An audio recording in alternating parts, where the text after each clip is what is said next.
Now, if anyone doesn't know, you're the director of the Cottage Counselling Centre, which actually has a few offices around the northern suburbs, and Belrose is one of them.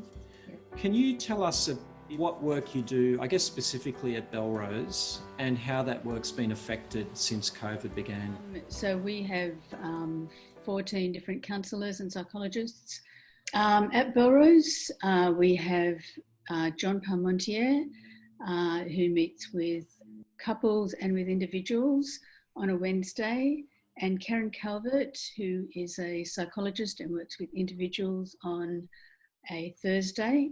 And through COVID, since mid-March, we have been working online with the rest of Australia. We were pretty tentative to start with.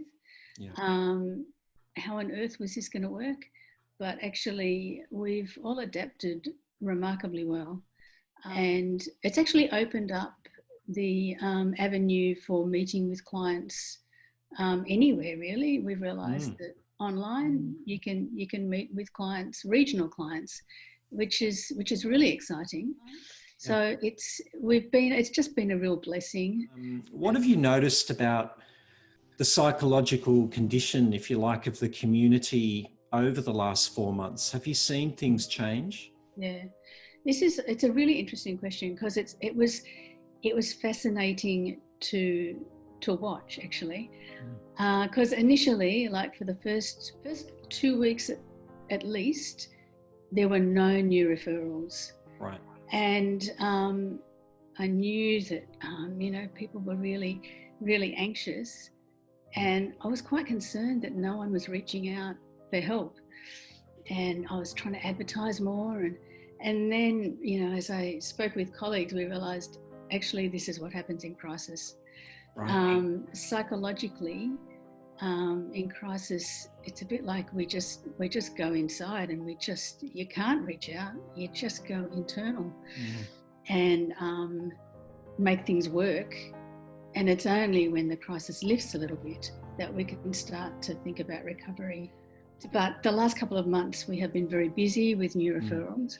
It's a bit like it's just been one too many things for people to be stressed about. I think particularly people who already struggle a bit with anxiety, something more has happened, and it's tipped them over the edge a bit. And so I guess we've been doing a lot of work with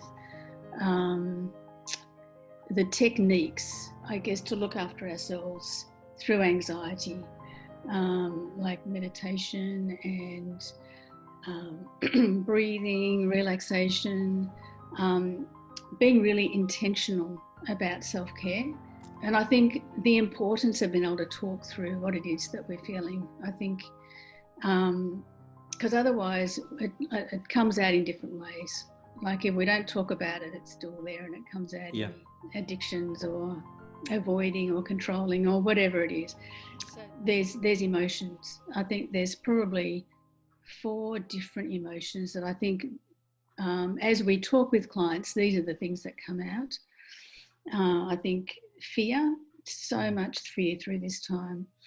I think, the fear of dying alone, right? The fear of, am I going to get another job? How am I going to pay my mortgage?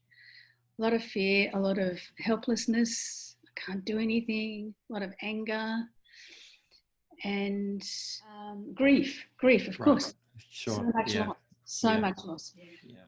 And finally, Jenny, given everything we've talked about just now, how can we be praying for the cottage and yourself? Yep. Thanks, Andrew. We certainly appreciate prayers.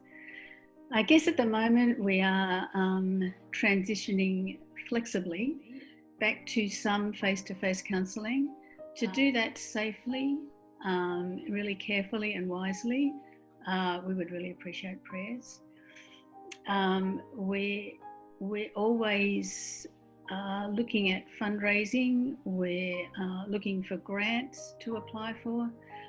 Some of our fundraising is for different needs at the cottage, but a lot of it is for subsidised counselling, so we can offer counselling to anyone, and especially at the moment there's more need for subsidised counselling. And praying that people don't try and do it on their own if they're struggling.